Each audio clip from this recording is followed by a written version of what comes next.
Primer capítulo. Perseo y el viaje de la humanidad. En lo alto de una colina olvidada, donde el viento rozaba las piedras como si quisiera arrancarle susurros antiguos, se erguía la torre de observación.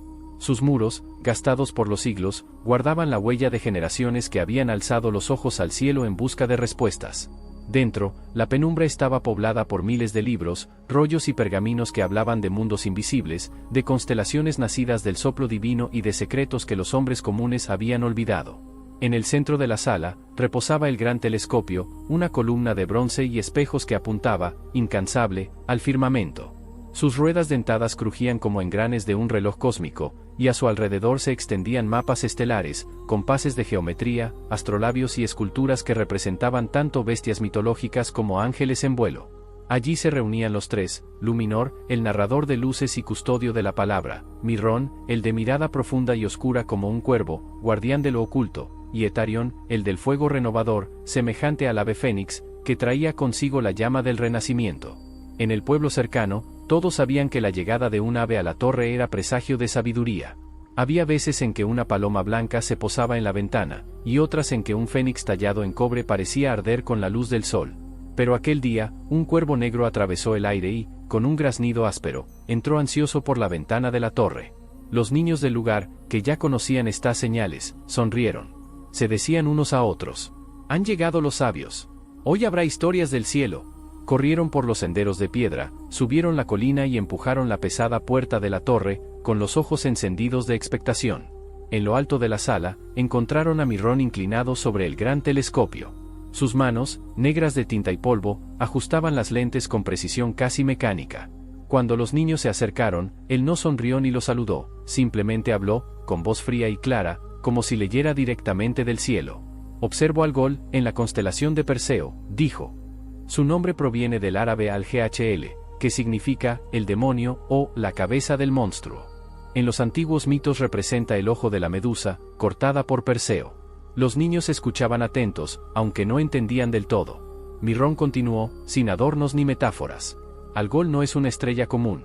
Es un sistema binario eclipsante, compuesto por dos astros que giran tan cerca uno del otro que parecen devorarse. Cada 2 días, 20 horas y 49 minutos, la estrella menor pasa frente a la mayor, y la luz que nos llega desde aquí disminuye casi una tercera parte. Por eso brilla y se apaga, como si palpitara con un corazón oscuro. Se levantó un momento y señaló un mapa estelar extendido en la mesa. Está a unos 90 años luz de nosotros, y su variabilidad fue registrada desde la antigüedad por los egipcios. Los griegos la temían, los árabes la bautizaron como demonio. Los astrónomos modernos la catalogan como Beta Persei. Algol es, en efecto, la estrella más famosa de su clase. Guardó silencio. Los niños se miraron unos a otros, impresionados. Aquella explicación fría y exacta parecía un conjuro de otro tipo, no un relato fantástico, sino el poder desnudo de los datos y las órbitas. Luminor, que los observaba desde un rincón, sonrió. Y Etarión, apoyado en una columna, murmuró: «Hasta las estrellas malditas tienen su crónica». Se adelantó hacia el telescopio, con un gesto sereno que contrastaba con la frialdad de Mirrón. Se dirigió a los niños y dijo: «Si queréis ver a Perseo y a la terrible medusa que aún conserva su ojo rojo, debéis esperar las noches claras del otoño y el invierno. Desde estas tierras, en el mes de noviembre la constelación aparece en lo alto del cielo, cerca del cenit, hacia el noreste al caer la tarde». Señaló con la mano un punto imaginario en el aire, como si trazara líneas invisibles. «Buscad primero el cúmulo de estrellas que forman a Andrómeda, y desde allí alargad vuestra mirada hacia arriba, donde Perseo levanta su espada. Bajo su brazo, colgando como una cabeza cortada, encontraréis a Algol, el ojo parpadeante de la gorgona. Brilla y se apaga cada pocos días, como si aún respirara en la oscuridad». Los niños levantaron sus rostros, como si ya pudieran verlo a través del techo de la torre. Etarión sonrió: «No basta con conocer su nombre ni su distancia. Lo verdadero es salir bajo la noche, mirar, y dejar que el cielo mismo os lo muestre». Entonces Luminor habló, y su voz parecía un resplandor joven que iluminaba la penumbra de la torre. «Pero recordad, pequeños, que para ver las constelaciones no basta con señalar puntos en el cielo. Hay que cultivar la imaginación, esa bella facultad nacida de la inteligencia, la razón y la curiosidad. Tal vez sea por ella que somos creadores, semejantes a nuestro Hacedor». Se inclinó hacia los niños con una sonrisa que los envolvía como un fuego cercano. «Dejad que os cuente», continuó. «Cuando Perseo fue enviado a cazar a la terrible medusa, nadie le dio guía ni ruta. Solo le dijeron que las grayas, 3 ancianas brujas que compartían un único ojo, conocían el secreto de su morada. Perseo, astuto y valiente, les arrebató aquel ojo, y sin él quedaron ciegas y temblorosas. Suplicaron por recuperarlo, y así revelaron el lugar donde se escondía la Gorgona. Luminor hizo una pausa, y sus ojos brillaron como si vieran más allá de los muros de la torre. Dicen algunos magos antiguos que, en el cielo, los sabios vieron en Algol el símbolo de aquel ojo prestado, extraño y poderoso. Y que derrotar a la Gorgona no fue solo cortar una cabeza maldita, sino abrir el camino a las hazañas más grandes de Perseo. Tal vez, como ese ojo que todo lo ve, Algol nos recuerda que el cielo guarda secretos que solo la imaginación puede revelar. Sin apartar un instante la mirada del telescopio, Mirrón replicó con voz grave, como quien observa más allá de las palabras, y pronunció: esa leyenda no hace más que describir el arquetipo del guerrero, aquel que busca una causa justa y sostiene un código de vida. Superar desafíos es su naturaleza, pero aún no alcanza la estatura del héroe verdadero. Para eso, dijo, girando apenas su cabeza hacia Luminor, será mejor que seas tú quien les termine la historia. Al pronunciar estas palabras, Luminor quedó un momento en silencio, sorprendido por la instrucción de su hermano. Entonces volvió el rostro hacia Etarión, buscando en él la última señal. Etarión estaba recostado en un sillón amplio y cómodo, de maderas talladas y cojines gastados por los años. Con calma, encendía su pipa, de la que comenzó a brotar un humo espeso y dulce. El aire se llenó de un aroma profundo, con notas a frutos secos y ciruelas maduras, mezcladas con un dejo de miel oscura. Tras una lenta calada, el mago del fuego exhaló el humo en dirección al techo abovedado y, con gesto tranquilo, asintió en silencio. Su aprobación quedó flotando en el ambiente como un sello invisible, y los niños comprendieron que lo que venía sería aún más grande que las estrellas que habían visto. Luminor se levantó con suavidad y llamó a los niños. «Venid y sentaos», dijo. Los condujo hacia la alfombra central de la torre, con un tejido viejo y gastado, pero aún lleno de vida en sus hilos. Sus patrones se entrelazaban como fráctales misteriosos, símbolos que parecían moverse bajo la mirada, guardando secretos de generaciones. Los niños se acomodaron en círculo sobre la alfombra, cada uno fascinados por los colores que parecían cambiar según la luz de las lámparas y el resplandor de las estrellas que entraban por la cúpula. Algunos adultos también estaban presentes, contagiados por la expectativa, se sentaron también, permitiéndose, por un instante, volverse niños. Luminor se acomodó entre ellos, al nivel de sus ojos, para que la distancia no separara la magia de la palabra. Detrás, en un semicírculo protector, Mirrón seguía inclinado sobre el telescopio y Etarión descansaba en su sillón, el humo de su pipa dibujando ondas de aroma a frutos maduros por toda la sala. Con voz cálida y serena, Luminor comenzó. Había una vez, en los confines del tiempo, un rey temeroso de su destino, Acrisio de Argos, a quien un oráculo anunció que su nieto sería su verdugo. Y así, como quien quiere huir del hilo de las Moiras, encerró a su hija Danae en torre de bronce, mas no hay hierro ni encierro que detenga al rayo. Pues Zeus, disfrazado en lluvia de oro, cayó sobre ella como aurora ardiente y engendró al niño que llevaría nombre de acero, Perseo. El cofre de madera fue cuna y tumba flotante, mas las olas, misericordiosas, lo arrullaron hasta la isla de Sérifos, donde el niño creció fuerte, sin saber que el destino ya lo esperaba en los ojos de una criatura maldita. Las gorgonas, hijas del espanto, tenían serpientes por cabellos y miradas de piedra. De ellas, solo Medusa podía morir. Atenea, sabia y severa, le dio a Perseo un espejo de guerra, Hermes, veloz como el viento, le entregó sandalias aladas, y de las ninfas recibió la bolsa sin fondo donde guardaría la cabeza de lo innombrable. Así, con sigilo de sombra, se acercó a la durmiente Medusa, y sin mirarla directo, pues quien la veía se convertía en roca, levantó su espada como relámpago y de un tajo cortó el horror. Entonces, de la sangre derramada brotó un caballo blanco con alas de nube, Pegaso, hijo del cielo, y junto a él, el guerrero Crisaor. Mas el viaje del héroe no concluyó allí. Mientras surcaba el aire con sus sandalias voladoras, sus ojos vieron un cuadro de tragedia, una doncella encadenada a la roca, con la brisa del mar como único vestido y el llanto de un pueblo a sus espaldas. Era Andrómeda, hija de Casiopea y Cefeo, quien pagaba el precio de la soberbia de su madre. Pues Casiopea, reina vanidosa, se atrevió a decir que su belleza era mayor que la de las Nereidas, ninfas queridas por Poseidón. El dios, ofendido, envió a un monstruo marino, Ceto, para devorar las costas del reino. Y solo el sacrificio de Andrómeda, encadenada como ofrenda, podía calmar la furia del océano. Entonces Perseo, con alma de trueno, se lanzó contra la bestia.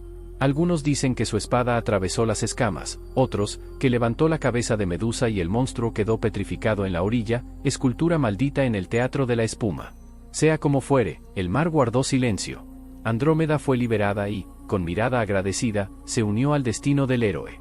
Los niños, ansiosos por la historia, comenzaron a hablar suavemente entre ellos, como si no quisieran interrumpir la magia de la torre.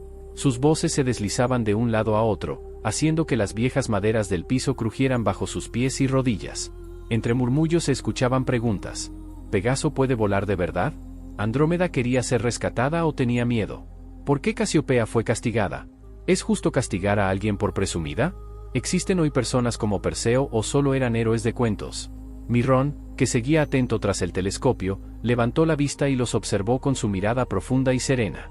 Sonrió apenas y dijo: así comienzan los saberes, con pequeñas dudas, y su voz, grave y clara, resonó entre los mapas y pergaminos.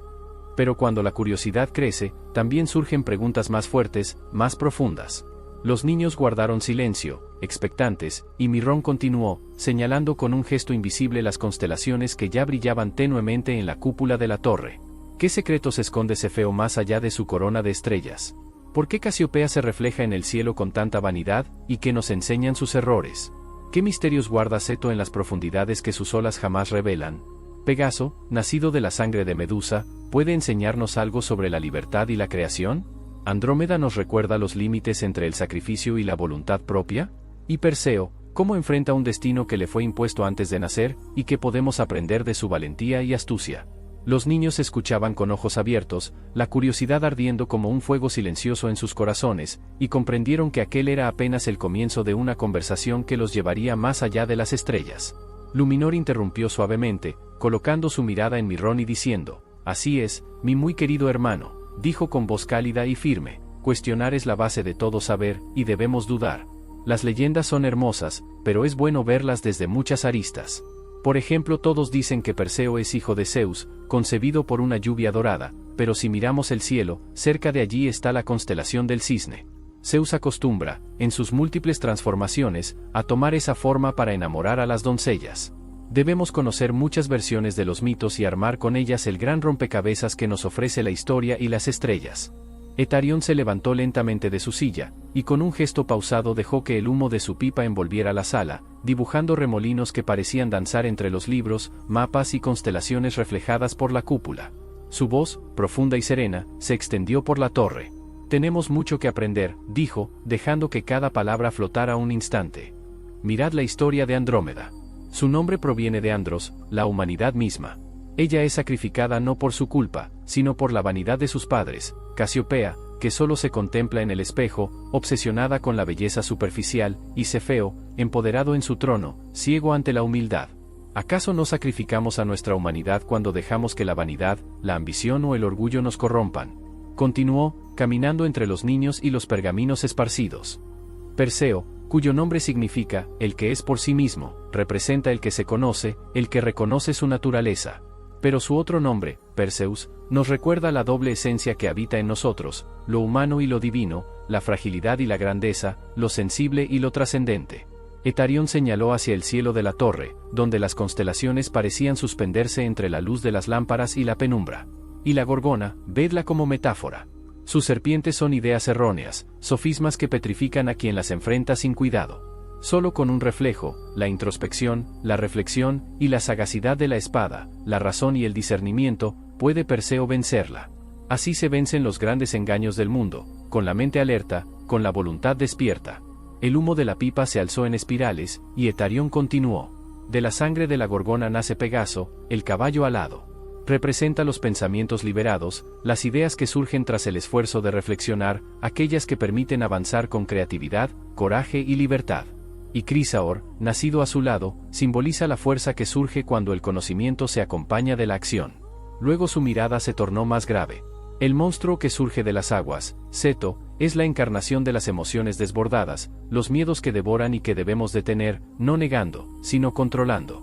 Solo aquel que se conoce a sí mismo, que ha entendido su nombre y su esencia, puede poner orden en su interior y salvar a su Andrómeda interior, su humanidad intacta. Etarión se inclinó ligeramente hacia los niños, y sus palabras se hicieron suaves pero profundas, llenas de la fuerza que solo la experiencia y la reflexión otorgan. Esta es la gran lección que nos ofrece el mito: vivir es un acto de equilibrio entre la razón y el corazón, entre la libertad y la responsabilidad, entre lo humano y lo divino. Con valor y conciencia, podemos atravesar monstruos, liberar pensamientos, enfrentar sofismas, y así preservar la belleza de nuestra humanidad. Un silencio reverente llenó la torre. Los niños miraban las estrellas, el humo, las figuras de los héroes y bestias mitológicas, y comprendieron, aunque solo intuían por ahora, que lo que habían escuchado era más que un cuento, era un mapa para navegar la vida. El humo de la pipa se disipaba lentamente, y en la cúpula de la torre, las constelaciones comenzaban a brillar con mayor claridad, como si escucharan y comprendieran las palabras de los sabios. Luminor se inclinó suavemente sobre la alfombra, sus ojos brillando con la luz de lo invisible, y añadió: mirad hacia el cielo, pequeños. Cada estrella es un espejo, un fragmento de historia, un reflejo de lo que somos y de lo que podemos llegar a ser. Perseo corta cabezas que petrifican, pero también libera pensamientos que vuelan como Pegaso. Andrómeda nos recuerda la fragilidad de la humanidad y la fuerza de la esperanza. Y cada constelación, cada movimiento de los astros, nos susurra que vivir con sabiduría es aprender a equilibrar el coraje y la razón, la libertad y la responsabilidad. Los niños levantaron sus rostros hacia la cúpula, sintiendo la vastedad del cielo y el peso delicado de la lección. El murmullo de sus preguntas y risas se fue tornando en silencio, un silencio pleno, habitado por el misterio y la maravilla. Que estas historias, continuó Luminor, con voz que parecía acariciar las estrellas, os acompañen siempre. Que cada duda sea un faro y cada reflexión, una espada que despeje la oscuridad. Recordad, el cielo no solo nos observa, también nos invita a soñar, a comprender y a crecer. Y mientras aprendáis a mirar más allá de lo visible, descubriréis que la mayor aventura no está solo en el mundo de los héroes, sino en el vasto universo que lleváis dentro. Un último crujido del piso antiguo resonó, y las luces de la torre titilaron como si la misma construcción celebrara aquel instante. Los niños, acurrucados en la alfombra de fractales misteriosos, comprendieron que acababan de iniciar un viaje que jamás terminaría, el viaje del conocimiento, la imaginación y la humanidad.